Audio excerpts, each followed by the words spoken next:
Welcome to Legal Marketing Minutes, where I share short bursts of current marketing news and advice. I'm your host, Nancy Myrland. If we haven't met, I'm a marketing, business development, content, social, and digital media speaker, trainer, and advisor for lawyers and legal marketers in mid to large-size law firms. Your time is valuable, so let's get started, okay? In a recent Content Marketing Institute email that I got, they were offering an ebook on how to develop your company's tone of voice. And it made me start thinking that this is an important topic because in the age of social and digital media, we have the ability to reach a lot of people all over the world in a moment's notice. And social and digital media allow that because the platforms are so easy. It takes us seconds to establish ourselves on any of the social platforms that exist out there. And it's important because our firms have brands to protect, and we should do that fiercely. I mean, we've worked hard to get that brand established and to secure a position in the minds of people who think about our firms.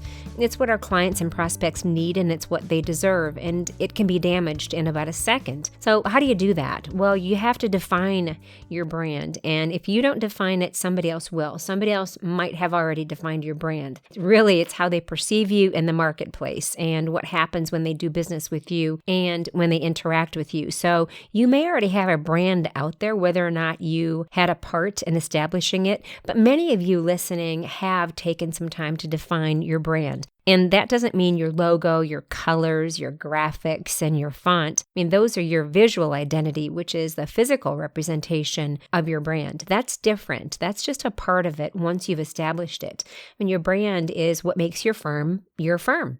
It's your personality, it's your values, your approach, what people get when they see, hear, and interact with you. I mean, I'm easy. I'm a company of one here at Myrland Marketing and Social Media. So it's easy. I know what my brand is, and I have certain personality characteristics that I am defined by, and it's easy for me to be consistent in setting those out because I've had a lot of years of doing that. I mean, it's just me, so that's very easy. I mean, I know, and I'm looking at my social media banners. It's the same banner that I use all over, and in that, I have a little section sort of on the bottom left of all of my social media banners, and it says what I do, and the 6 words that I have down are teach, simplify, encourage, motivate, improve, support.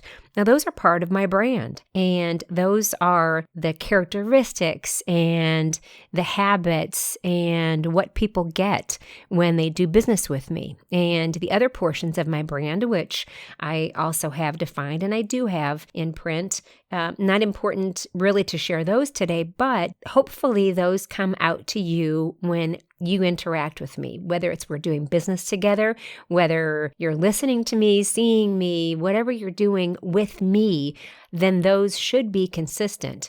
And again, as I mentioned, it can be damaged at a moment's notice. So what's important about your firm and the reason you need to define your brand and then communicate it with everybody on a regular basis is, again, inconsistency is not good for your brand. And your tone of voice needs to be somewhat consistent in all spaces. I mean, you might have some renegade lawyers that have bombastic personalities, and your firm's personality might not be that way. So you have to discuss that and say, do we need to talk to that person about how they come across in their communication, or is that just one sort of quirky lawyer that we let do what he or she wants because that's what people expect from that person? And it's not, I'm not suggesting that you tell people, you know what, this is what you can and can't say, and this is, you have to sound like this in everything you say and do. But remembering that consistency is key, I think it's important to define what your brand is and what your promise is to people, what you stand for,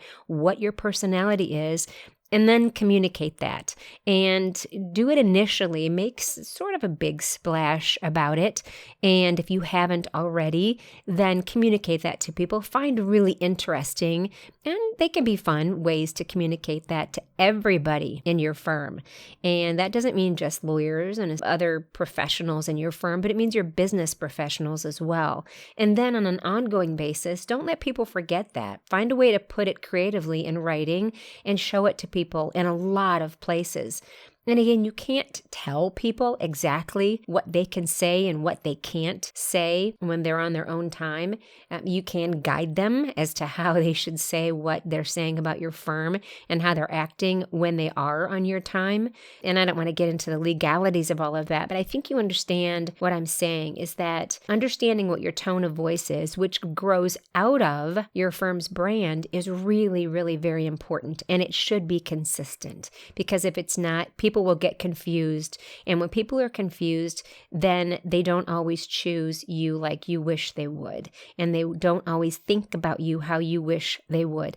And they also don't communicate about you in ways that you wish they would. And that means referral sources, just general discussion about your firm, about your lawyers. I mean, if somebody asks, what does your firm stand for? Then you should be getting consistent answers out of people that interact with you. If not, then it doesn't mean you failed. It just means you might need to step back a little bit and improve and talk about that brand again and talk about how that tone of voice and what you say, think, and do on your firm's behalf could be defined and should be shared with everyone and suggested to everyone. All right, so that's it for today's Legal Marketing Minutes. Do me a favor, let me know your thoughts about this topic. If you're listening on a platform where you can leave a comment, please do that, as I'd love to hear from you. If not, you can always find me on my blog at Myrland Marketing, which is MYRLAND marketing.com. Also, if you're connected to the legal profession, I invite you to join my Facebook group where we discuss marketing, business development, content, social and digital media. And you can find that by searching Facebook for Social Media for Lawyers and Legal Marketers with Nancy Myrland. When you do, let me know this is how you found out about the group. Well, thanks so much for spending a few legal marketing minutes with me. I know your time is valuable, so I appreciate you spending a few of them here with me. Until next time, I'm Nancy Myrland. Take care.